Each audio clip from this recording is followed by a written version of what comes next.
క్రీస్తునందు చేరవచ్చినటువంటి ప్రియులైన దేవుని పిల్లలందరికీ ప్రభువైన యేసుక్రీస్తు వారి పేరిట నా ప్రత్యేకమైన వందనాలు తెలియజేస్తా ఉన్నాను.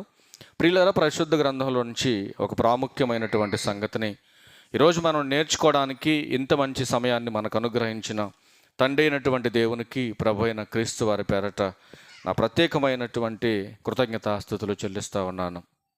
ఒక ప్రాముఖ్యమైనటువంటి విషయాన్ని చూసుకొనడానికి ముందుగా బైబిల్ గ్రంథంలో నుంచి ఒక మాటను మనం చదువుకొని ముందుకెళ్ళే ప్రయత్నం చేద్దాం. మొదటి కీర్తన మనం చదువుకున్నాం కదా. మొదటి కీర్తన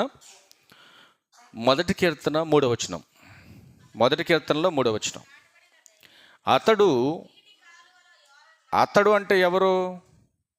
అతడు అని సంబోధించాడు కీర్తనకారుడు ఇక్కడ. అతడు అంటే ఎవరు? పైన మొదటి వచనంలో ఉన్నవారా, 2వ వచనంలో ఉన్నవారా?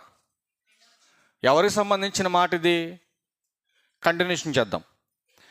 అతడు నీటి కాలువల యోరన నాటబడినదై ఆకు వాడక తన కాలమందు ఫలమిచ్చు చెట్టు వలె నుండును, అతడు చేయునదంతయు సఫలమగును అనే ప్రస్తావన చేయడం జరిగింది. ఎవరికి సంబంధించిన మాట? మొదటి వచనంలో ఉన్నవారిదా, 2వ వచనంలో ఉన్నవారిదా? అమ్మా, ఏ వచనంలో ఉన్నవాళ్ళది ఇది? ఎవరు సఫలమవుతారు, ఎవరు ఫలించేటటువంటి మొక్కలా ఉంటారు అని కీర్తనకారుడు మాట్లాడుతున్నాడంటే, దేవుని యొక్క వాక్యమును ప్రతినిత్యము అనుసరించి ధ్యానించేటటువంటి వారు, అనుసరించి ప్రవర్తించేటటువంటి వారు, వారు అనుకున్నది, వారు చేయాలనుకున్నది సఫలమవుతారు. మరి విఫలమయ్యేది ఎవరు? మొదటి వచనంలో ఉన్నారు ఆ టీము. ఎవరాళ్ళు? వాళ్ళు అనుకున్నవి జరగవు, వాళ్ళు చేద్దాం అనుకున్నవి చేయలేరు, ఏది చేద్దామని వాళ్ళకి ఎదురవుతుంది. మరి ఎవరు వాళ్ళంటే మొదటి కీర్తనలో అంటున్నాడు, దుష్టుల ఆలోచన చొప్పున నడవద్దని దేవుడు చెప్పాడు, నడిచేవాడు ఫెయిల్ అవుతాడు. అపహాసకులు కూర్చున్న చోట, అదేనా పైన ఏమన్నాడు? దుష్టుల ఆలోచన చొప్పున నడవక, పాపుల మార్గమున నిలవక, అపహాసకులు కూర్చుండ చోటను కూర్చుండక అన్నాడు. అంటే దేవుడు చేయొద్దన్నది గనక మనం చేస్తే ఖచ్చితంగా మనము అనుకున్నది సాధించలేము అని బైబిల్ మనకి చక్కటి క్లారిటీ ఇస్తూ ఉంది. కనుక ప్రియమైన దేవుని వారలారా, మనం అనుకున్నది జరగాలంటే, మనం చేయాలనుకున్నది సఫలం కావాలంటే దేవుని యొక్క వాక్యం అనే సపోర్ట్ మనకు కావాలని బైబిల్ గ్రంథం మనకు సెలవిస్తూ ఉంది. అంటే దేవుని వాక్యానికి, అంటే ఆయన మాటకు ఎందుకింత వెయిట్ ఉంది, ఎందుకింత విలువ ఉంది అని మనం చూడగలిగితే, అసలు దేవుని వాక్యమును ఆచరించేవారు ఉన్నారా క్రైస్తవ్యంలో? మీరు చెప్పండి. దేవుని వాక్యాన్ని ఆచరించే వాళ్ళు ఉన్నారండి? ఆచారాలను ఆచరించే వాళ్ళు ఉన్నారు, కానీ సంఘానికి వచ్చాక కూడా, సంఘంలోకి వచ్చేసిన తర్వాత లోకాచారాలను విడిచిపెట్టి వాక్యం అనే ఒక ఆచారం ఉంది, దాన్ని ఆచరిస్తే మేలుంది అని బైబిల్ చెప్తా ఉంది. కానీ దానిని ఆచరించేటటువంటి క్రైస్తవులు ఉంటే ధన్యులు అని బైబిల్ గ్రంథం హెచ్చరిస్తూ ఉంది. ఒకసారి నెహెమ్యా గ్రంథం దగ్గరికి వెళ్ళొద్దాం మనం. నెహెమ్యా గ్రంథం ఎజ్రా గారి పక్కనే ఉంటుందండి. నెహెమ్యా గ్రంథం 9వ అధ్యాయం 29వ వచనం. జాగ్రత్తగా ప్రతి పాయింట్ని చదువుదాం దీంట్లో. నీ ఆజ్ఞలను విధులను ఒకడు ఆచరించిన ఎడల వాటి వలన వాడు బ్రతుకును కదా. జాగ్రత్తగా మీరు వినాలి. దేనిని ఆచరించేవాడు బ్రతుకుతాడు? దేవుని మాటను ఆచరించేవాడు బ్రతుకుతాడు. మరి దేనిని ఆచరించేవాడు చస్తాడు. మరి అది కూడా ఆలోచించాలి కదా మనం, అవునా కదా? ఏదో ఆచరిస్తే బ్రతుకుందంటున్నాడు దేవుడు, ఏదో ఆచరిస్తే నీ బ్రతుకు ముగిసిపోతుందంటున్నాడు దేవుడు. మరి బ్రతుకునిచ్చే వాక్యాన్ని ఆచరించాలి క్రైస్తవుడు. కానీ క్రైస్తవుడు అని పిలువబడుతున్న వాడు సంవత్సరాలు గడుస్తున్నా కానీ వాళ్ళలో ఉన్నటువంటి తత్వం మాత్రం గతించట్లేదు. మరి ఎందుకు మనిషి అలా ఉంటున్నాడు? అందుకే ప్రియమైన దేవుని వారలారా, ఒక చిన్న కాన్సెప్ట్తో మనం ముందుకెళ్ళే ప్రయత్నం చేద్దాం. ఒక రెఫరెన్స్ చదువుకొని మనం ఇంకా ముందుకెళ్ళే ప్రయత్నం, మళ్ళీ వద్దాం ఇక్కడికి. మనం ఒకసారి కొంచెం ముందుకెళ్ళే ప్రయత్నం చేద్దాం. యాకోబు గారు రాసినటువంటి పత్రికలో 4వ అధ్యాయం 13వ వచనం చదువుకుందాం ఒకసారి.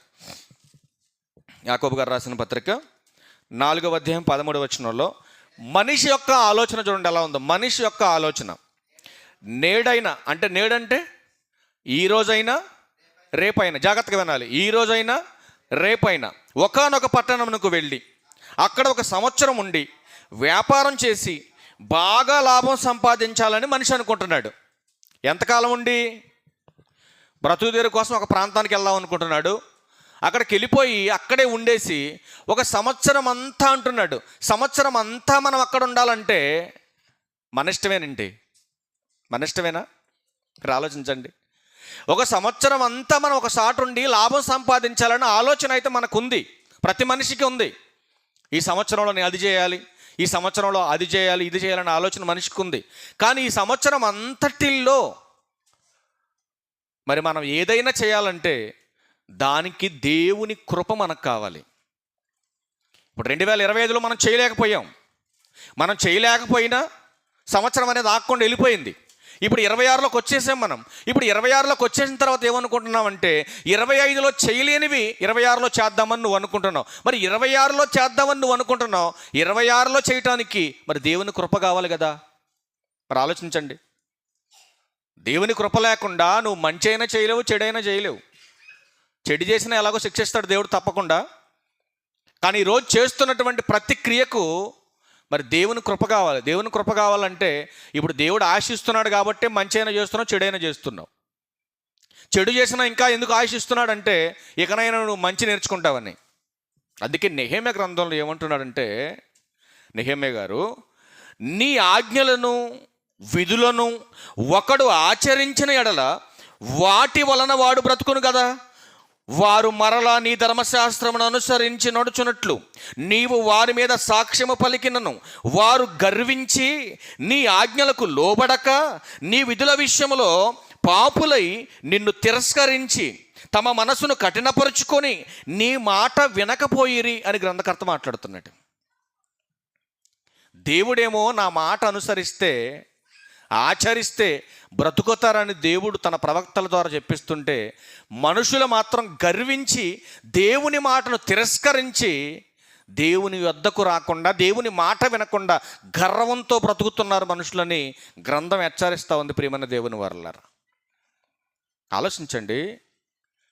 ఇట్లాంటి తత్వం కలిగిన వారిని కూడా దేవుడు ఏమంటున్నాడంటే, నాయనా మీరు అనుసరించవలసింది నా మాటనరా, మీరు లోక మర్యాదను అనుసరిస్తే మీరు నాశనం అయిపోతారు అంటున్నాడు దేవుడు.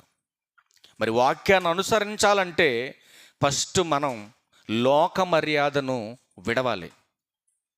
రోమిలకు రాసిన పత్రికలో పౌలు గారు ఒక మాట అంటున్నాడు చూడండి, వాక్యాన్ని అనుసరించేవాడు తత్వం ఎలా ఉండాలి, వాక్యాన్ని అనుసరించేటటువంటి వారి యొక్క స్వభావం ఇలా ఉండాలని బైబిల్ గ్రంథం హెచ్చరిస్తోంది. రోమిలకు రాసిన పత్రిక 12వ అధ్యాయం 2వ వచనంలో ఒక ప్రాముఖ్యమైన సంగతి ఉంది ప్రియులారా. అక్కడ చూడండి, వాక్యాన్ని అనుసరించేవాడు లోక మర్యాదను అనుసరించడానికి వీలు లేదు. జాగ్రత్తగా మీరు వినాలి, ఎక్కువసేపు చెప్పను నేను.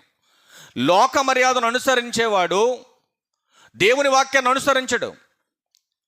కానీ బైబిల్ ఏమంటుందంటే వాక్యాన్ని అనుసరించేవాడే బ్రతుకుతాడు.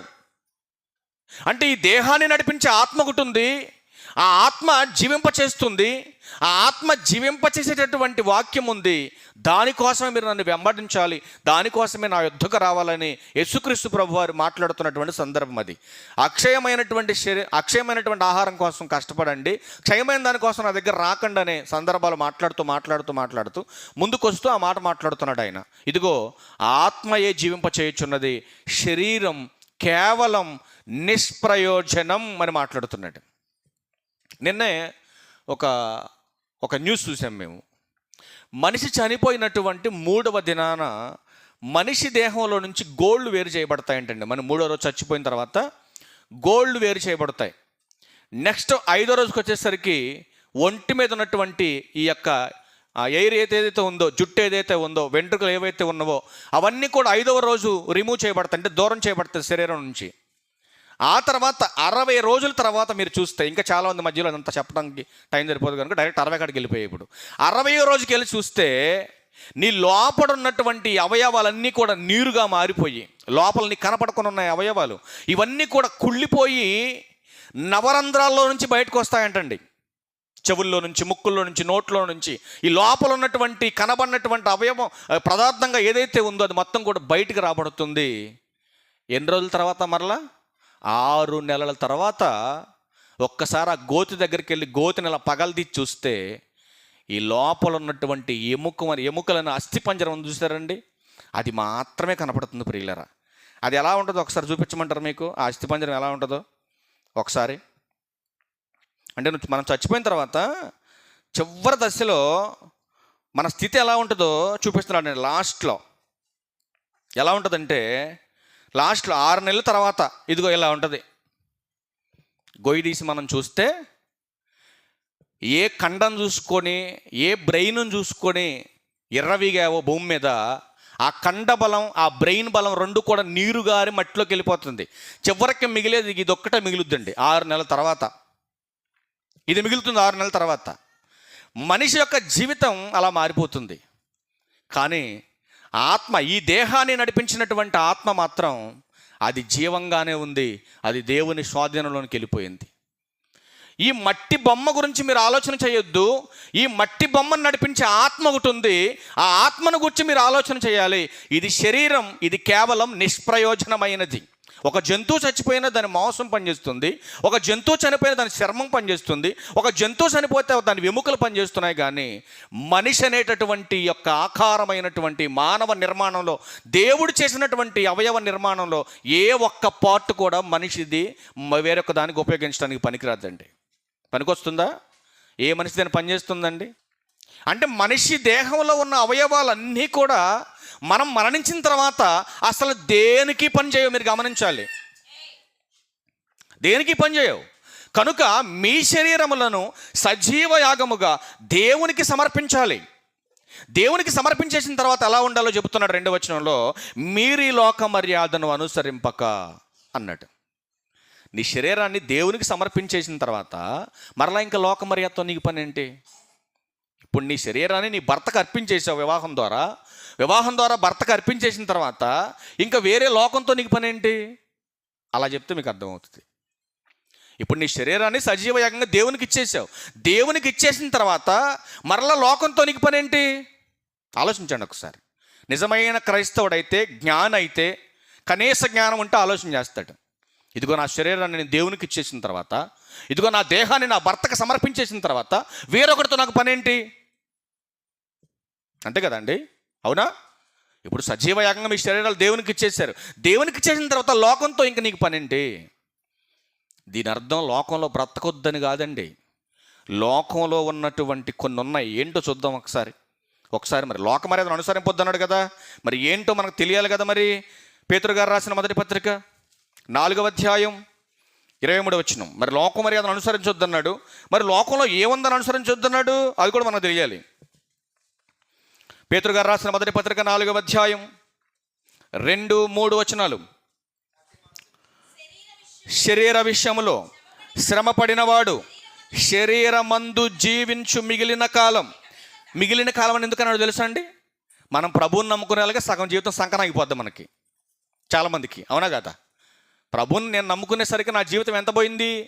దాదాపు 28 సంవత్సరాల కాలం పోయింది. ఇప్పుడు ఆ 28 సంవత్సరాలు ప్రభు గురించి తెలియక నాకు నచ్చినట్టుగా బ్రతికాను సమాజంలో.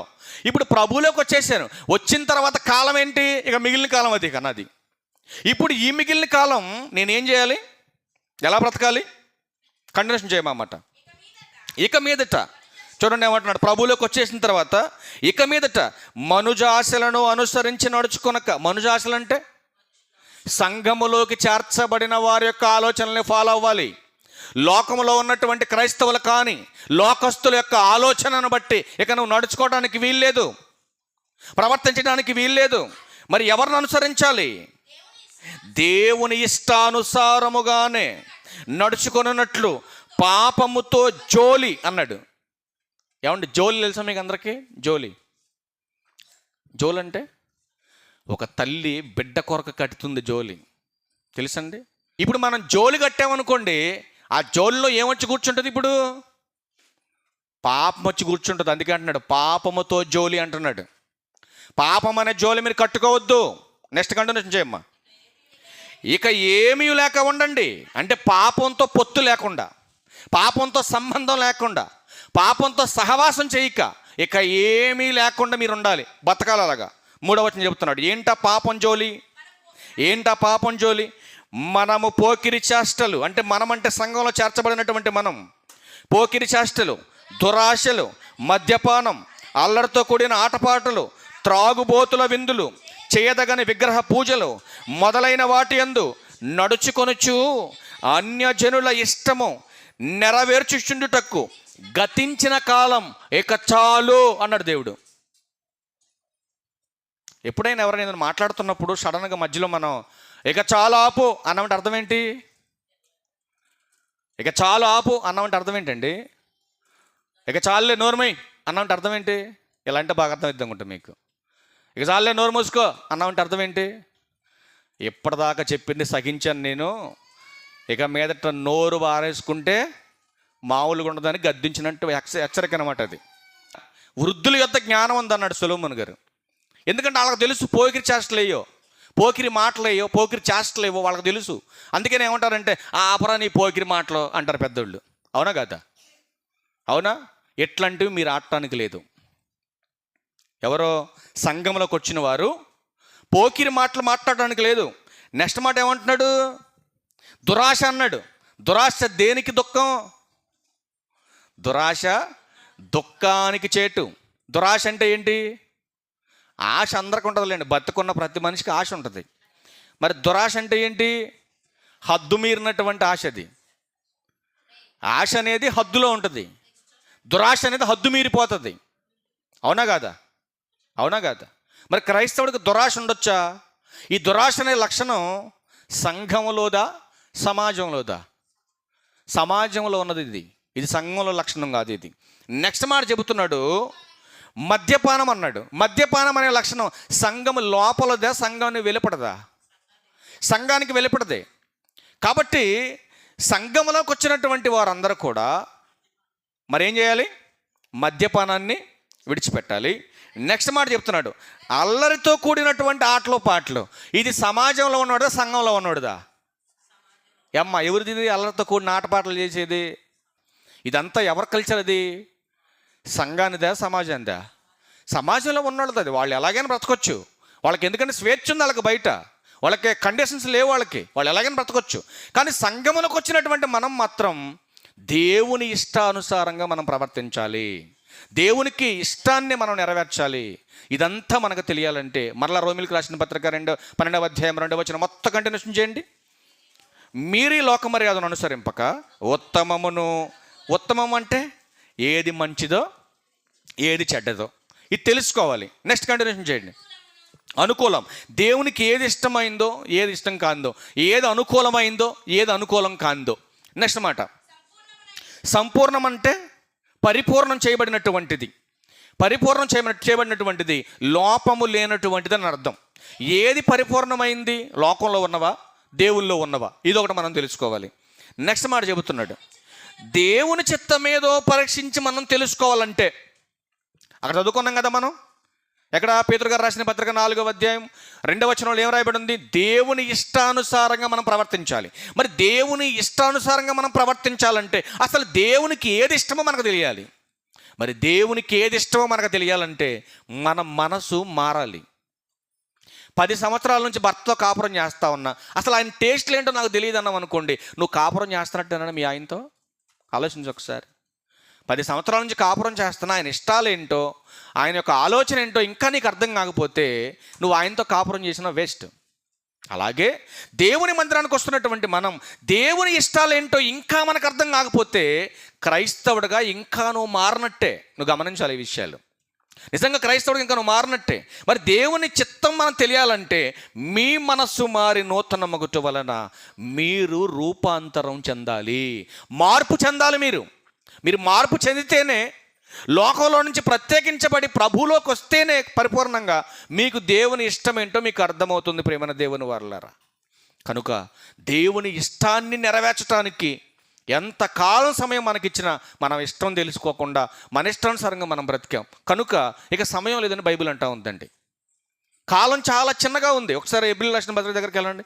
హెబ్రీ గ్రంథకర్త గారు ఏమంటున్నారు చూడండి కాలాన్ని గురించి. 10వ అధ్యాయం. ఇంకా నీ మనసు మారకపోతే చక్కటి అవకాశాన్ని దేవుడిని కల్పిస్తూ ఉన్నాడు ఈరోజు. చూద్దాం ఒకసారి 10:37. హెబ్రీ రాసిన పత్రిక 10వ అధ్యాయం 37. ఇక కాలం బహు కొంచెముగా ఉన్నది. ఏమంటే కాలం కొంచెంగా ఉండటం ఏంటి? అసలు దీని యొక్క ఉద్దేశం ఏంటండి? ఎవరి కాలాన్ని గురించి మాట్లాడుతుంది గ్రంథం? కాలం బహు కొంచెముగా ఉన్నది, వచ్చుచున్నవాడు ఆలస్యము చేయక వచ్చుచున్నాడు అని చెబుతూ, నా ఎదుట నీతిమంతుడైన వాడు, జాగ్రత్తగా వినాలి మీరు, నా ఎదుట నీతిమంతుడైన వాడు విశ్వాస మూలముగా జీవించును గాని అతడు వెనుక తీసి లోకంలోకి వెళ్ళిపోయి, లోకాచారంలోనికి వెళ్ళిపోయి దేవుని యొక్క ఆత్మను సంతోషపరచకుండా నీ సంతోషం కొరకు నువ్వు లోకంలోకి వెళ్ళిపోతే ఇక కాలం చాలా తక్కువగా ఉంది నాయన నువ్వు బ్రతకడానికి అంటున్నాడు దేవుడు. మీరు ఆలోచించండి. దేవుని మందిరానికి వస్తూ దేవుని మాటలు వింటూ సంవత్సరాల తరబడి సంవత్సరాలు గడిచిపోతున్నా ఇంకా నీ కఠినమైనటువంటి హృదయం గనక మారకపోతే నువ్వు బ్రతికే కాలం తగ్గిపోతుందయ్యా అంటున్నాడు. కాలం చాలా బహు కొంచెముగా ఉందని గ్రంథం హెచ్చరిస్తూ ఉంది. మరి సమయం కొద్దిగా అని చెప్పినప్పుడు మరి సమయాన్ని సద్వినియోగపరుచుకోవాలా, దుర్వినియోగపరుచుకోవాలి? చెప్పండి మీరు, చెప్పండి. కాలమే నీకు ఇచ్చిందే చిన్న కాలం అంటున్నాడు. ఈ చిన్న కాలంలోనే ఎప్పుడు నీ చావు వస్తుందో నీకు తెలియదని బైబిల్ అంటుంది.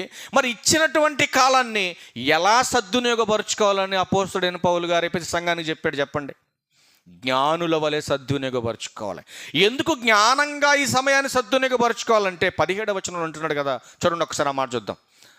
ఎఫెసీయులకు రాసిన పత్రిక 5వ అధ్యాయం 17వ వచనంలో ఎందుకు కాలాన్ని సద్వినియోగపరుచుకోమన్నాడో, ఎందుకు జ్ఞానంగా ఉండమంటున్నాడో ఒకసారి ఆ మాట చూద్దాం. చూడండి, ఎందు నిమిత్తం మీరు అవివేకులు కాక, అంటే కాలం చాలా తక్కువగా ఉంది, ఈ కాలాన్ని మీరు సద్వినియోగపరుచుకుంటూ జ్ఞానుల వలె దేవుని చిత్తం ఏంటో మీరు గ్రహించాలంటున్నాడు. మీకు ఇచ్చినటువంటి చిన్న కాలంలో దేవుని ఇష్టమేంటో మీరు గ్రహించాలి. మరి దేవుని ఇష్టమేంటో మీరు గ్రహించుకోకుండా మీరు చనిపోతే ఖచ్చితంగా మీరు నరకానికి వెళ్ళిపోయే అవకాశం ఉంది. మీరు ఆలోచించండి. ఇప్పుడు ఇక్కడ దాకా ఎందుకు వచ్చామో అది మనం తెలుసుకోవాలి ముందు. ఇక్కడ దాకా వచ్చినటువంటి పని మనం మర్చిపోయాం అనుకోండి, వచ్చినటువంటి ఉపయోగం ఉంటుందా? మీరు చెప్పండి. అందుకే ఏమంటున్నాడంటే దేవుని చిత్తమేదో మీరు గ్రహించాలి. దేవుని చిత్తమేదో మీరు గ్రహించాలి. ఎందుకు గ్రహించాలంటే వాక్యం అంటుంది రేపేమి జరుగునో మీకు తెలియదు. ఇప్పుడు చెప్పండి, మనము నిన్నటి వారమా రేపటి వారమా? చెప్పాలి. మనమంతా నిన్నటి వారమా రేపటి వారమా? ఈరోజు గురించి చెప్పట్లా నేను. మనమంతా జాగ్రత్తగా వినాలి. మనమంతా నిన్నటి వారం అంటే శనివారం వారమా సోమవారం వారమా? ఎప్పటి వారం? మనమంతా ఎప్పటి వారం? గట్టిగా చెప్పాలి. ఎప్పటి వారం? మనం నిన్నటి వారమా రేపటి వారమా? ఎప్పటి వారం? మనం కుర్చీలో కూర్చున్నోళ్ళు, కిందోళ్ళు గట్టిగా చెప్పరేంటమ్మా? చెప్పే నిజాన్ని కూడా ధైర్యంగా చెప్పాలి. ఇప్పుడు మనమంతా నిన్నటి వారమా రేపటి వారమా అంటే మనం అందరం కూడా ఏమన్నా, మీరు అందరూ నీళ్ళని అడుగుదాం, ఏమో స్పీడ్గా ఉన్నారు వీళ్ళు, చెప్పండి. ఇప్పుడు మనం నిన్నటి వారమా రేపటి వారమా? నిన్నటి వారమేనా? Very good. ఒక్క క్వశ్చన్ అందరికీ ఓవరాల్గా అడుగుతున్నా. మనమంతా నిన్నటి వారమే అని మీరు చెప్పారు. రేపటి వారం ఎందుకు కాదు? మనం చూసారండి, నేను చెప్పానా మా అమ్మాయి ముందుంటుందని? మా అమ్మాయి ముందుంటుంది దాంట్లో కూడా. రేపటి వారం మనం ఎందుకు కాదంటే బైబిల్ అంటుంది రేపేమి సంభవించినో మీకు తెలియదు. నెహెమ్యా గ్రంథం 9:29 చూపించాం మీకు. వెళ్ళొద్దు, మళ్ళీ అక్కడికి వెళ్ళొద్దు. ఆల్రెడీ చూపించాం మీకు, ఆల్రెడీ చూపించే తల్లి, మళ్ళీ అక్కడికి వెళ్ళొద్దు ఇక మీరు. ఇప్పుడు మనం నిన్నటి వారమా రేపటి వారం అంటే బైబిల్ అంటుంది నిన్నటి దినాన్ని మనం ట్రావెల్ చేసి ఈ రోజుకి వచ్చేసామంటే నిన్న మనం బతికే ఉన్నాం కదా. ఈ రోజు ముగించుకొని రేపటికి వెళ్ళాలంటే రేపేం జరుగుద్దో మనకు తెలియదు కదా. కనుక రేపటిది మనది కావాలంటే, రేపటి దినాన మనం బ్రతికుండాలంటే దేనిని మనం అనుసరించాలని చూపించాను ఫస్ట్ మీకు. దేన్ని అనుసరించాలి? వాక్యమును అనుసరించాలి. ఎందుకు వాక్యాన్ని అనుసరించాలి? ఎప్పుడైనా ఆలోచించారా? ఎవడి మాట విన్నా వినకపోయినా ఇద్దరు మాట మాత్రం ఖచ్చితంగా వినాలి. స్త్రీలారా మీరు జాగ్రత్తగా వినాలి. ఈ భూమి మీద ఎవడి మాట విన్నా వినకపోయినా ఇద్దరు మాట మాత్రం మీరు ఖచ్చితంగా విని తీరాలి. చెప్తారా ఎవరి మాట? ఎవరి మాట విన్నా వినకపోయినా భూమి మీద ఇద్దరు మాట మాత్రం మనం ఖచ్చితంగా విని తీరాలి ఈ భూమి మీద బతికినంతకాలం. మీరు చెప్పండి ఎవరి మాట? ఎవరిదండి? క్లాప్స్ కొట్టండి ఒకసారి. ఎంత అద్భుతమైన మాట చెప్పాడండి. ఆ మాట చెప్పరండి మరి మీరు. ఒకటి భర్త మాట వినాలి, దానికంటే ముందు దేవుని మాట వినాలి. వీళ్ళిద్దరి మాట వినాలి. వీళ్ళిద్దరి మాట వింటే నీకు ఆశీర్వాదం వస్తుంది. అర్థమైందా? ఇంట్లో మీ ఆయన మాట విన్నామనుకో అనుకొని తెచ్చిపెడతాడు. బ్రతుకున్నంతకాలం దేవుని మాట విన్నామనుకో ఏమండి, దేవుడు బ్రతుకునిస్తాడు. అవునా కదా? ఎందుకు అసలు దేవుని వాక్యాన్ని, దేవుని మాటను మనం వినాలి? ఎందుకు వినాలి చూపించమంటారా? బైబిల్ చూపించినా ఒకసారి చూద్దామా? మరి మళ్ళా వద్దాం మనం. ఇంక 2 మాటలు చూసి క్లోజ్ చేద్దాం. సామెతల గ్రంథం 3వ అధ్యాయం ప్రారంభ వచనాలు చూడండి. నా కుమారుడా అనే ప్రస్తావన చేసిందంటే ఓవరాల్గా అందరి గురించి మాట్లాడుతున్నాడు. ఎందుకంటే ఇప్పుడు బాహ్య సంబంధంగా, ఇప్పుడు ఘటములుగా మనం ఇది స్త్రీ ఘటం, ఇది పురుషుని ఘటం అనే ఉంది. కానీ పురుషునిలో ఉన్నటువంటి ఆత్మ, స్త్రీలో ఉన్నటువంటి ఆత్మ లింగభేదం లేదండి. ఇద్దరిలో ఉన్న ఆత్మ ఒక్కటే. ఒకసారి మనం జాగ్రత్తగా ఆలోచించగలిగితే, నా కుమారుడా నా ఉపదేశం మరవకు, నా ఆజ్ఞలను హృదయపూర్వకంగా గైకొను. ఏమంటున్నాడు ఇక్కడ సొలొమోన్ గారు? దేవుని మాట హృదయపూర్వకంగా గైకొనాలి. హృదయపూర్వకంగా గైకొనాలి. కనుక గైకొంటే ఏమొస్తుంది? అవి దీర్ఘాయువును, సుఖజీవంతో గడుచు సంవత్సరములను, శాంతిని నీకు కలుగజేస్తాయి. ఇప్పుడు మనం రేపటి వారం కావాలంటే ఏం చేయాలి? ఇప్పుడు చెప్పండి. మనం రేపటి వారం కావాలంటే ఏం చేయాలి? మనం దేవుని మాట మనం గైకొనాలి. వినటం కాదు, దేవుని మాట మనం గైకొనాలి. అలా గైకొంటేనే రేపటి వారం కాగలుగుతాం. కానీ బైబిల్ ఏమంటుందో తెలుసా? మనము నిన్నటి వారమే, రేపటి వారం కావాలంటే దేవుని మాట మనం వినాలి. ఒకసారి యోబు గ్రంథం దగ్గరికి వెళ్దాం. ఒకసారి యోబు గారు ఒక మాట చెప్తున్నాడు, చాలా ప్రాముఖ్యమైన మాట. యోబు గ్రంథం 8వ అధ్యాయం వచనం కూడా 8. ప్రియులరా, మనము నిన్నటి వారమే, మనకు ఏమీ తెలియదు, భూమి మీద మన దినములు నీడవలేనున్నవి అంటున్నాడండి యోబు గారు. మన దినాలు ఏంటి? ఎట్లున్నాయంట మన దినాలు? నీడవలే ఉన్నాయి. ఏమంటే ఉదయాన్నే లెగ్గానే సూర్యుడు ఎటుపక్క ఉదయిస్తున్నాడు అంటే పుడుతున్నాడు. ఎటు పుడుతున్నాడు? ఎటుపక్క పుడుతున్నాడు? కొంతమందికి అటార్థమైద్దాము. తూర్పున ఉదయించినటువంటి సూర్యుడికి ఎదురుగా మనం నిలబడితే మన నీడ ఎక్కడ ఉంటుంది? మన నీడ అక్కడెక్కడో ఉంటుంది. మధ్యాహ్నం పూట ఎక్కడ ఉంటుంది మన నీడ? ఎక్కడ ఉంటుంది శివ మన నీడ? మధ్యాహ్నం పూట మన కాళ్ళ కింద ఉంటుంది. సాయంత్రం 6 అయితే ఎక్కడ ఉంటుంది మన నీడ? 6:30 అయితే ఎక్కడ ఉంటుంది మన నీడ? 6:30 అంటే 6:30కి నీడ ఎక్కడ ఉంటుంది మన నీడ? పొద్దున్నే 6:30 కనపడిన నీడ సాయంత్రం 6:30కి మనకు కనపడకుండా పోయింది. అర్థమైందా? మన బ్రతుకు కూడా అంతే, మన జీవితం కూడా అంతే. నేను ఆల్రెడీ గూగుల్లో కొట్టాను, కొన్ని దొరుకుతాయేమని, కానీ టైం దొరకలా, అవి అవ్వలేదు.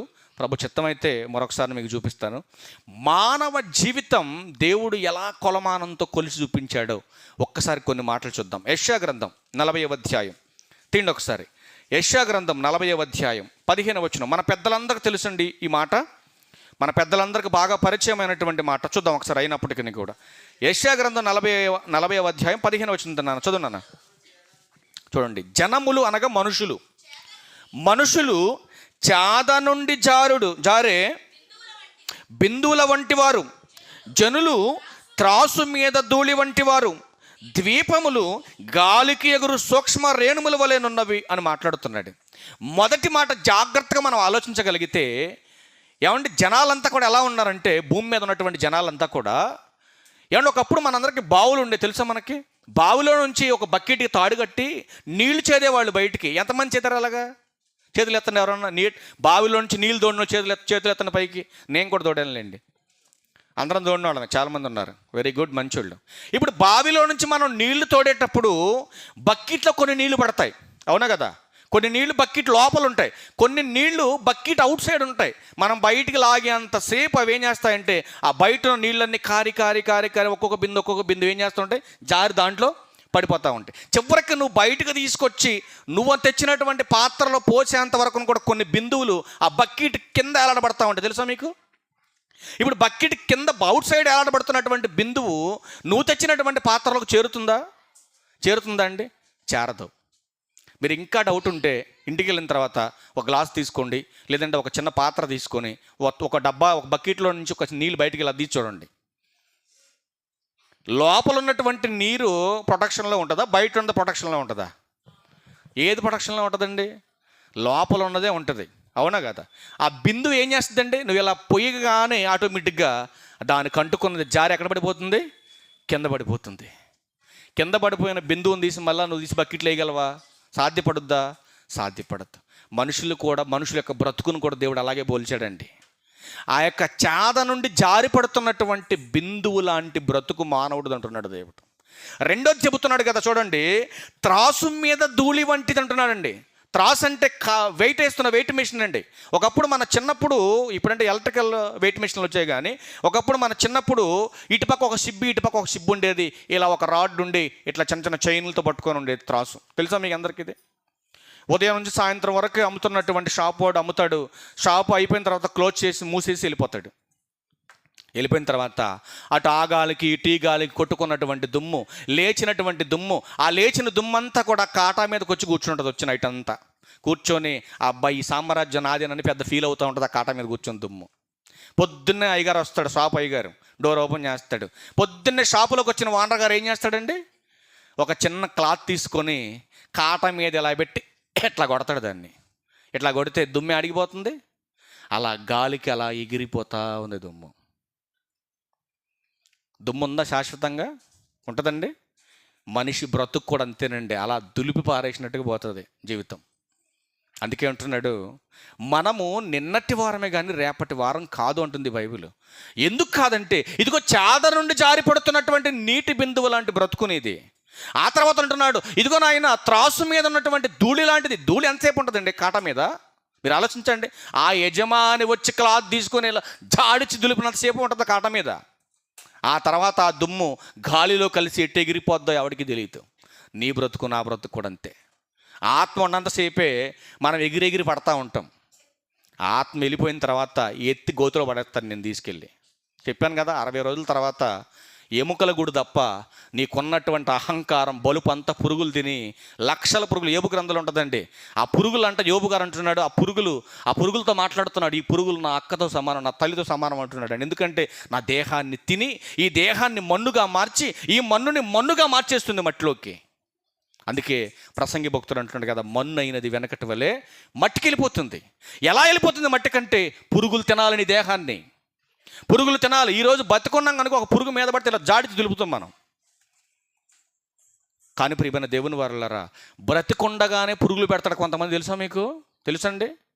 చాలామంది చూశాను. అలాగే నేను చాలామందికి ప్రార్థన కూడా చేశాను. నేను శరీరంలో ప్రాణం ఉండగానే ఒక అవయవానికి పురుగులు పడి ఆ పురుగులు తట్టుకోలేక బాధపడుతున్న వారు చాలామంది. ఒక వీడియో ఉందో చూపిస్తే మీరు తట్టుకోలేరు. కానీ ఒక పెద్ద ఆయన తీసుకెళ్ళి హాస్పిటల్లో పడేస్తే కనీసం ఒక 40-50 రోజుల పాటు నోరు తెరవకుండా అలా ఉన్నందుకు ఈ పళ్ళకి పెదాలకి మధ్యలో పురుగులు పడ్డాయండి. ఆయనకి నోరు తెరవని పరిస్థితిలో ఉండటం వల్ల బెడ్ మీద ఆ పళ్ళలో ఉన్నటువంటి ఇన్ఫెక్షన్ వల్ల పురుగులు పడిపోయాయండి. ఒకసారి డాక్టర్ గారు వచ్చేసి తర్వాత ఆ పెదాన్ని అలా తీస్తే మొత్తం అంతా కూడా ఈ పళ్ళన్నీ పురుగులు పడిపోయినాయి.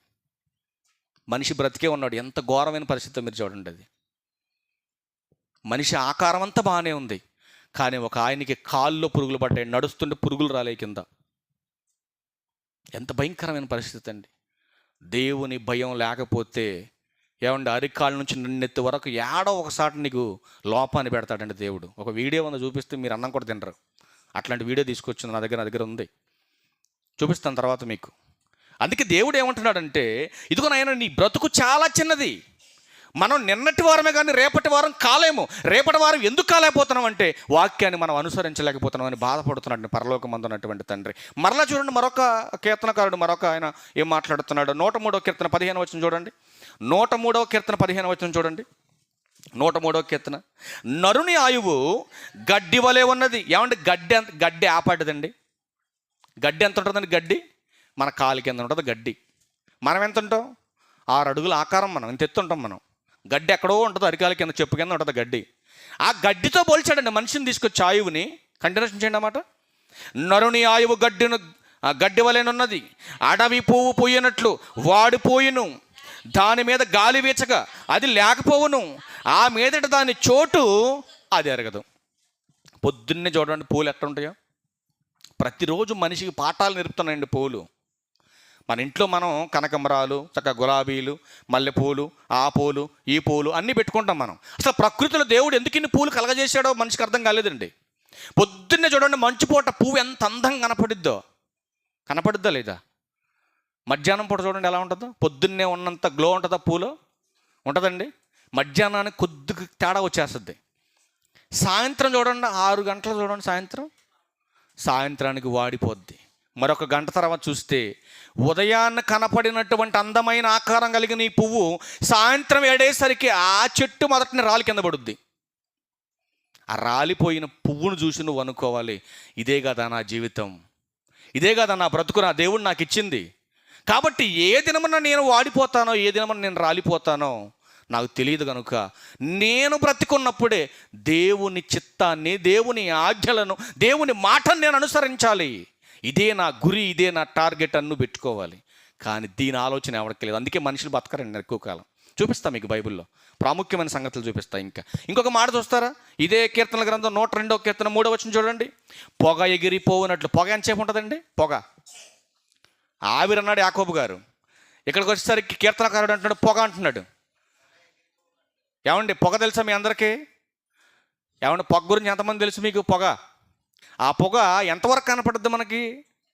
కొంతవరకే కనపడుద్ది. పొగ మండుతున్నటువంటి దాంట్లో నుంచి పొగ ఎగిరిపోకుండా ఆపగలవా? నువ్వు చెప్పు, ఆపగలవా? ఆపలేవు. కనుక ఇప్పుడు నీ బ్రతుకు గురించి చెప్తున్నాడు చూడు. పొగ ఎగిరిపోవునట్లు నా దినములు తరిగిపోవచ్చున్నవి, పొయ్యిలోనిది కాలిపోయినట్లు నా ఎముకలు కాలిపోవచ్చున్నవి. జాగ్రత్తగా వినాలి. నీ వయసు అయిపోతుందంటే అర్థం ఏంటి? నీ ఎముకల్లో పటిష్టత తగ్గిపోతుంది. మనిషి జీవితం ఏపాటిదండి భూమి మీద? మీరు ఆలోచించండి. ఈరోజు ఇంత సేఫ్టీగా, ఇంత హ్యాపీగా, ఎంత సంతోషంగా మనం బ్రతుకుతున్నామంటే అది దేవుడు మన పట్ల చూపుతున్నటువంటి కృప అండి. జాగ్రత్తగా మీరు ఆలోచించండి, జాగ్రత్తగా ఆలోచించండి. ఎంత కృప చూపిస్తున్నాడు మన పట్ల ఆయన. విలాప వాక్యాల దగ్గరికి వెళ్ళండి. ఇక్కడ ఏలు పెట్టి మళ్ళీ వద్దాం ఇక్కడికి. విలాప వాక్యములు 3వ అధ్యాయం, మళ్ళీ వద్దాం ఇక్కడికి. విలాప వాక్యములు 3వ అధ్యాయం 33వ వచనం మనం చూడు తల్లి. విలాప వాక్యములు చూడండి, ఆయన ఏమంటున్నాడు చూడండి. హృదయపూర్వకంగా ఆయన నరులకు విచారమైనను బాధనైనను కలుగజేయడు. చూడండి, దేవుడు ఏ మనిషిని కూడా ఏమండి ఆయన హృదయపూర్వకంగా ఎవరిని బాధ పెట్టడండి. ఒకవేళ బాధ పెట్టాడంటే నిన్ను బాగు చేయడానికే, నీ మేలు కోరాన్ని శిక్షిస్తాడు తప్ప ఎవరిని కూడా చావాలని దేవుడు ఎప్పుడు కోరుకోడు. ఎందుకంటే పక్కనే ఇదే 22వ వచనం అంటాడు కదా, యెహోవా కృప కలిగిన వాడు. ఎందుకంటే ఆయన కఠినుడు కాదండి, ఆయన మనుషులంతా కఠినుడు కాదు, ఆయన కృప కలిగిన వాడు. ఆయన వాత్సల్యత ఎడతెగక నిలుచున్నది కనుక మనము చనిపోకుండా ఇంకా బ్రతికున్నాం అంటున్నాడు కీర్తన. ఇక్కడ విలాప వాక్యంలో రాసినటువంటి సొలొమోను గారు. ఏమండి ఈరోజు ఇలా ఉన్నామంటే అది ఎవరి కృప అండి? మన కృప, మన యొక్క జ్ఞానాన్ని బట్టి కాదండి, అది దేవుని కృపను బట్టి మనం ఇంకా బ్రతుకున్నామని గ్రంథం మనకు తెలియజేస్తూ ఉంది. ప్రియులరా, ఈ 2వ కీర్తన 3వ వచనంలో ఏమంటాడంటే కీర్తనకారుడు, పొగ ఎగిరిపోవునట్లు నా దినములు తరిగిపోవచ్చున్నవి. 2025 వెళ్ళిపోయిందిలే అమ్మయ్య అనుకుంటున్నాం మనం. 2025 వెళ్ళిపోయిందంటే నీకు ఇచ్చినటువంటి కాలంలో 365 రోజులు ఎగిరిపోయినాయి. ప్రతి బర్త్డే రోజు కేక్ పెట్టి కేక్ మీద క్యాండిల్ పెట్టి ఆర్పుతూ ఉంటాం. తెలుసా మీకు? అసలు కేక్ మీద క్యాండిల్ పెట్టి ఎందుకు ఆర్పుతున్నారు? ఎప్పుడైనా ఆలోచించారా? కేక్ మీద క్యాండిల్ పెట్టి ఆర్పుతున్నాం మనం. ఆర్పేటప్పుడు ఎప్పుడైనా ఆలోచించారా? ఏంటో తెలుసా దాని అర్థం? 1 సంవత్సరం నా బ్రతుకులో ఆరిపోయిందని దాని అర్థం. వెలిగించాంగా, మరి అదేంటంటారా? ఆ వెలుగు మరొక సంవత్సరంలోకి వచ్చాం కదా అని గుర్తు. ఇవన్నీ మనకు తెలియకుండానే ఆడెవడో వెలిగించాడు, ఊదాడు, మనం కూడా వెలిగించేసాం, ఊతున్నాం, ఇంకంతే. అంతే కదండి మనకు తెలిసింది. ఇప్పుడు అందుకే కీర్తనకారుడు అంటున్నాడు, పొగ ఎగిరిపోవునట్లు నా దినములన్నీ తరిగిపోవచ్చున్నవి, పొయ్యిలోనిది కాలినట్లు నా ఎముకలలో ఉన్నటువంటి కాలుష్యం కరిగిపోతుంది. మనుషుల్లో పటిష్టత లేదండి ఈరోజు. మరి ఇప్పుడు నీ ఎముకలకు సత్తువ కావాలి, నీ నరాలకు బలం కావాలి, నీ దేహానికి ఆరోగ్యం కావాలి. మరి ఎక్కడ దొరుకుతుంది ఇదంతా?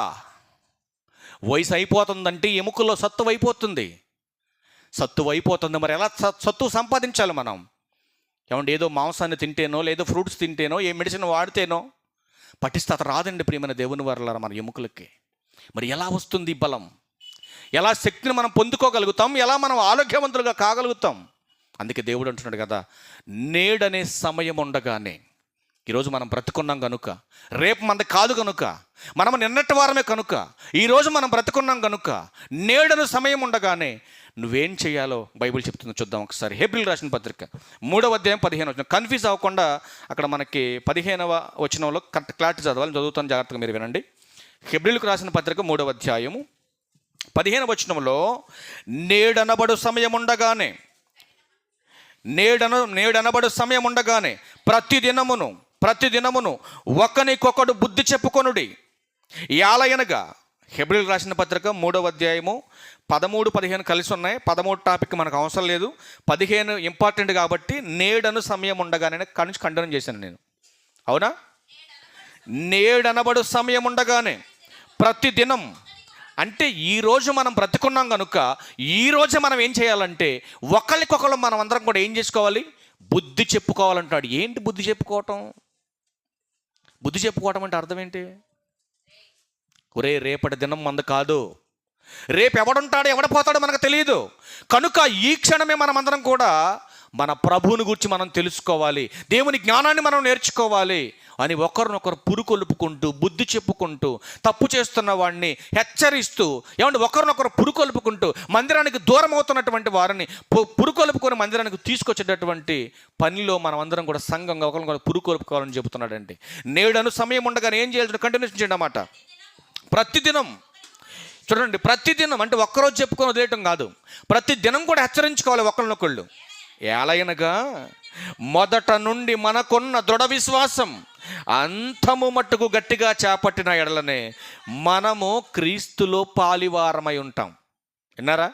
బాప్తీసనం పొందేటప్పుడు ఏ విశ్వాసం అయితే మనకుందో ఆ విశ్వాసాన్ని దినదినము పెంపొందించుకుంటూ ఉంటేనే మనం ప్రభువులో మనం పాలివారమై ఉంటాం. మీరు ఆలోచన చేయండి, బాప్తీసనం పొందినప్పుడు ఒక మొక్క వేసాం భూమిలో, ఆ మొక్క 10 ఏళ్ళైనా మొక్కగానే ఉందనుకోండి, అర్థం ఏంటి?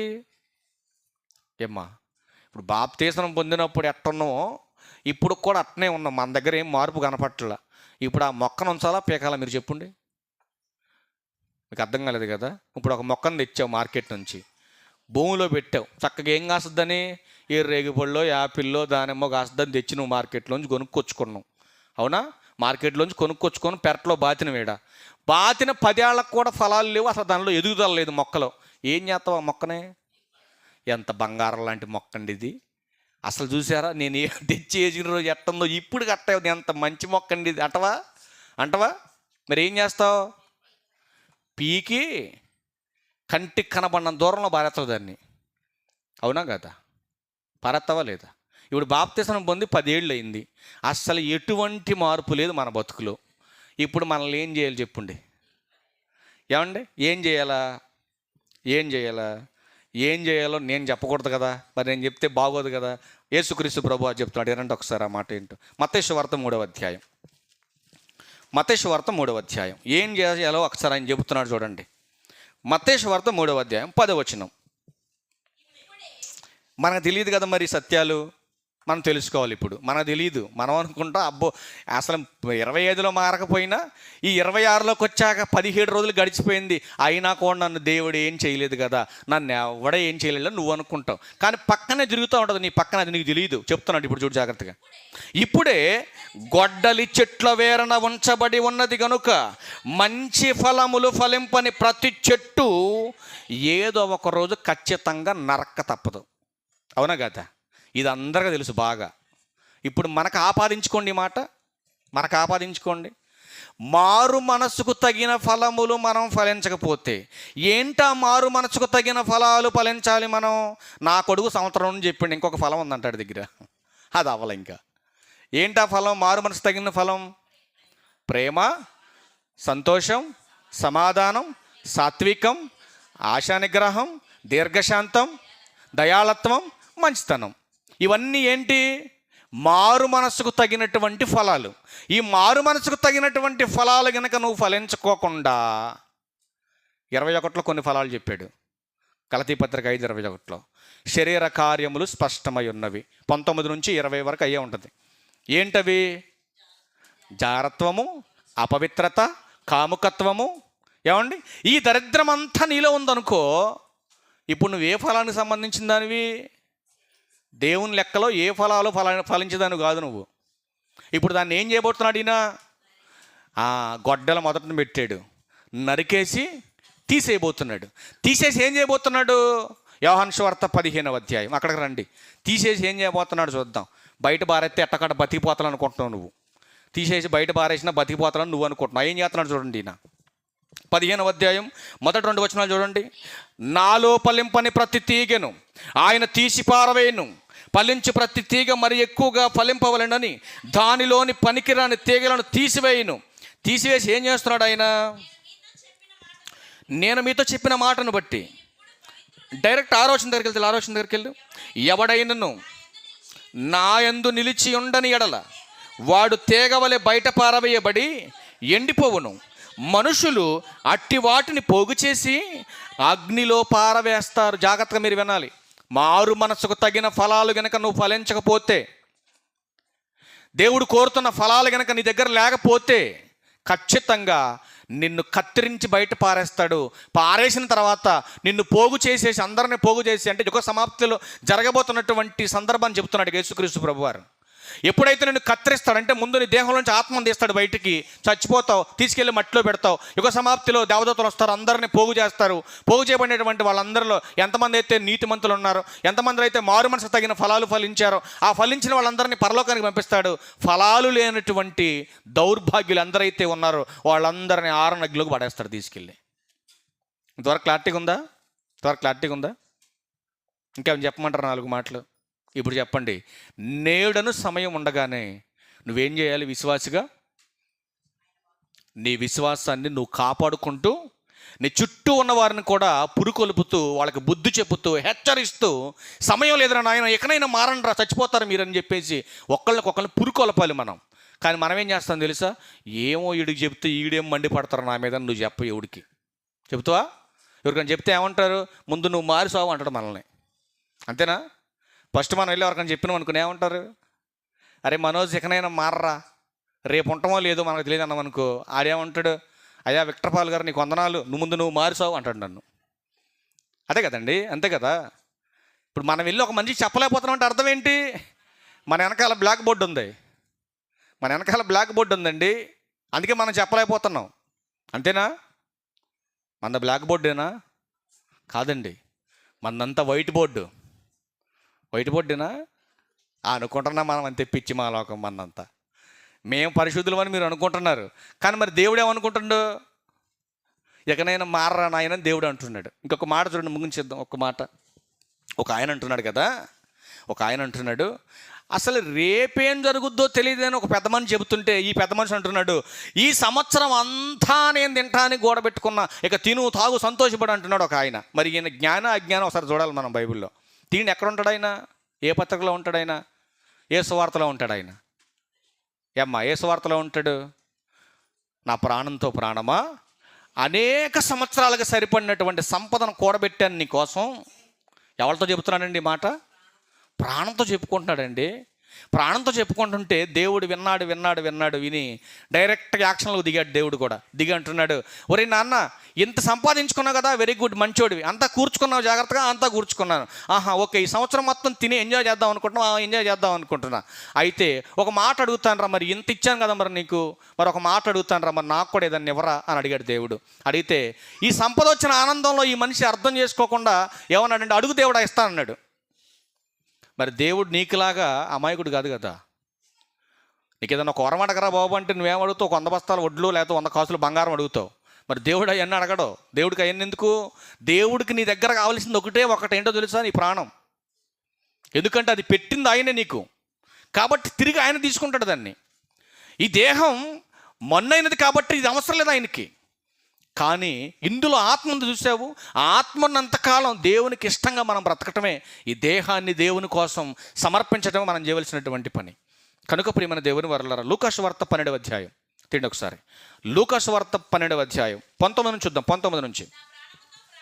ఏమంటున్నాడు చూడండి ఇక్కడ, నా ప్రాణంతో ప్రాణమా అనేక సంవత్సరములకు పైన తల్లి 18 నుంచి రా బాగుంటుంది. నా కొట్లు విప్పి వాటికంటే గొప్ప వాటిని కట్టించి అందులో నా ధాన్యం అంతటిని నా ఆస్తిని సమకూర్చుకొని. అక్కడ పాయింట్ ఏంటంటే అంతా సంపాదించింది ఎవరు? దేవుడు. దేవుడు ఇంత ఆస్తిని నాకు ఇచ్చాడనే సంబోధన చేయట్లా మనిషి. అక్కడ ఏమంటున్నాడు? మళ్ళీ చదవండి అన్నమాట. నా ప్రాణముతో ప్రాణమా అనేక సంవత్సరములకు విస్తారమైన ఆస్తి నీకు సమకూర్చబడి ఉంది, సుఖించుము, తాగుము, త్రినుము, సంతోషించమని చెప్పుకుందును అనుకున్నాడు. అయితే దేవుడు, వెర్రివాడా, ఈ రాత్రి నీ ప్రాణం అడుగుచున్నారు, నీవు సిద్ధపరిచినవి ఎవని వగునని అతనితో చెప్పాడు.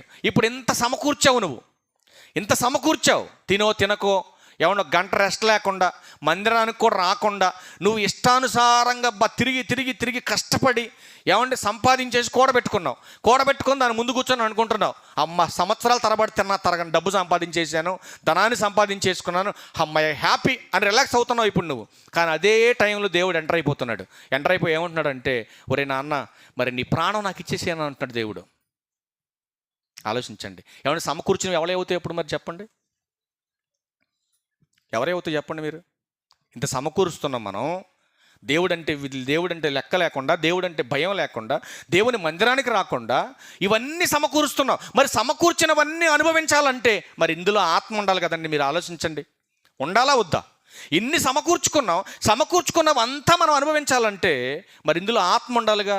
మరి ఆత్మ ఉండాలంటే దేవునికి మనం లోబడి దేవుని మాట వినాలి కదండి. మీరు ఆలోచించండి. అందుకే ఆయన కృపలేనిదే భోజనము చేసి సంతోషించుట ఎవరికి సాధ్యం అన్నాడు సొలొమోను గారు. ఆయన కృప లేకపోతే వండుకొంద కూడా మనం తినలేమండి. మీరు ఆలోచించండి. అందుకే అంటున్నాడు, అన్ని సమకూర్చుకోండి, తప్పేం కాదనట్లా. కానీ కింద చెబుతున్నాడు 21లో చూడండి, దేవుని ఎడల ధనవంతులు కాక తమ కొరకే సమకూర్చుకునేవాడు అలాగనే ఉండునని చెప్పాడు యేసుక్రీస్తు ప్రభువారు. ఎవరి కోసం ధనవంతులు కావాలి? క్రీస్తులో ధనవంతులు కావాలి. క్రీస్తులో ధనవంతులు అయితేనే కొంతకాలం నువ్వు ఉండగలిగే అవకాశం ఉంది. మరి క్రీస్తునందు ధనవంతులు కాకుండా మీ నిమిత్తమే మీరు సమకూర్చేసుకొని, ఇదిగో నా ప్రాణంతో ప్రాణమా తినుము, తాగుము, సంతోషించమని ఈ లోకం కోసం, ఈ దేహం కోసమే నువ్వు ప్రయాసపడితే దేవుడు అంటున్నాడు, నీ ప్రయాస మొత్తం కూడా వ్యర్థపరుస్తాను నేను అంటున్నాడు దేవుడు. చక్కగా 6 దినాలు పని చేసుకుంటున్నావు, ఆరోగ్యాన్ని ఇచ్చాడు కదా. అంటే మొదటి కీర్తనలో మనం ఏం చదువుకున్నామండి? 3వ వచనంలో, ఇందాక ప్రారంభంలో ప్రతి పాయింట్ ఇంపార్టెంట్ పాయింట్ చూపిస్తానండి. పనికిమాలిన మాటలు చెప్పను, పనికిమాలినటువంటి సందర్భాలు చూపించను మీకు. ప్రతి మాట కూడా విలువైనది, చాలా విలువైన మాటలు చూపిస్తాను మీకు. అందుకే ఏమండి, నువ్వు చేయనిదంతా సఫలం కావాలి, నిశ్చయంగా నీ చేతుల కష్టార్జిత నువ్వు అనుభవించాలి. ఇదంతా జరగాలంటే నువ్వు దేవుని మందిరానికి రావాలి. చిరకాలం నువ్వు, నీ భార్య, నీ బిడ్డలు సంతోషంగా కృపాక్షేమాలతో గడవాలంటే నువ్వు 6 దినాలు పని చేసుకున్నా సరిపోదా ఈ జీవితానికి? ఏమండి మీరు ఆలోచించండి. ఈ లోకానికి వచ్చినప్పుడు ఏం తెచ్చుకున్నావు? దీంట్లోకి పోయేటప్పుడు ఏం పట్టుకుపోతావు? పోయేటప్పుడు దేవుని కృప ఉంటేనండి అసలు దేవుడు ఎంతమందిని అరేంజ్ చేస్తాడో మన కోసం. మీరు ఆలోచించండి. ఒక పెద్ద ఆయనండి, 70 సంవత్సరాలు, మన యేసు గారి వయసు ఉంటుంది. పెద్ద ఆయనకి హాస్పిటల్లో ఉన్నాడు. ప్రాబ్లం వచ్చిందని నాకు ఫోన్ చేశారు వాళ్ళ అబ్బాయి. మన ఛానల్లో మన లింక్ అయి ఉన్నాడు. ఒకరోజు మెసేజ్ చూసి ఆయన, పలానా వాళ్ళ అల్లుడు గారు, మరి ఆయనకు ఫోన్ చేసి ఒకసారి ప్రార్థన చేయించుకుందామని వాళ్ళు నాకు ఫోన్ చేసి, వాళ్ళ నాన్నగారు హాస్పిటల్ బెడ్ మీద ఐసీలో ఉన్నప్పుడు నాకు ఫోన్ చేశాడు. ఫోన్ చేసి, బ్రదర్ ఇది పరిస్థితి, మా నాన్నగారి పరిస్థితి ఏం బాగాలేదు, 50-50 ఛాన్స్ అంటున్నారు, ఒకసారి మీతో ప్రార్థన చేయించాలని మాకు ప్రేరేపణ కలిగింది, కనుక వాళ్ళు ఆర్సీఎంకి వెళ్తారండి, మంచి విశ్వాసాల వాళ్ళు కూడా. సరే నాకు ఫోన్ చేసినప్పుడు నేను ఒకటి చెప్పాను, బ్రదర్ మీ విశ్వాసాన్ని బట్టి దేవుడు మిమ్మల్ని స్వస్థపరచాలి, తప్పకుండా మీరు నా కోసం ఫోన్ చేశారు కనుక నేను తప్పకుండా మీకు ప్రార్థన చేస్తాను, ఖచ్చితంగా మీ డాడీ కోలుకుంటారు, తిరిగి మీ మధ్యకు వస్తాడని చెప్పినప్పుడు వాళ్ళకి ప్రార్థన చేశాను నేను. ఖచ్చితంగా 24 గంటల్లో దేవుడు మంచి స్వస్థతను చేసాడు, వాళ్ళకి తిరిగి ఇంటికి వచ్చారు. మొన్న అనుకోకుండా ఒక ఫంక్షన్కి మేము వెళ్ళాము ఆ ఇంటికి, వాళ్ళ ఇంటి దగ్గరలోకి. ఆ పెద్ద ఆయనండి నేను వచ్చానని తెలిసి, ఒకవేళ నేను రాకుండా వెళ్ళిపోతానేమో, నేను మర్చిపోయాను, అలాంటి ప్రార్థన చేశాను, నేను మర్చిపోయాను వాళ్ళని, నాకు గుర్తులేరు వాళ్ళు. నేను వచ్చానని తెలుసుకొని ఆయన 70 సంవత్సరాలు ఆయన కర్ర వేసుకొని నన్ను చూడాలని చెప్పేసి వాళ్ళ ఇంటి దగ్గర నుంచి పరిగెత్తు గబగబా వచ్చేస్తున్నాడు దగ్గరికి నన్ను చూడటానికి. వాళ్ళ పిల్లలు వెనకాల, ఈయన ముందు.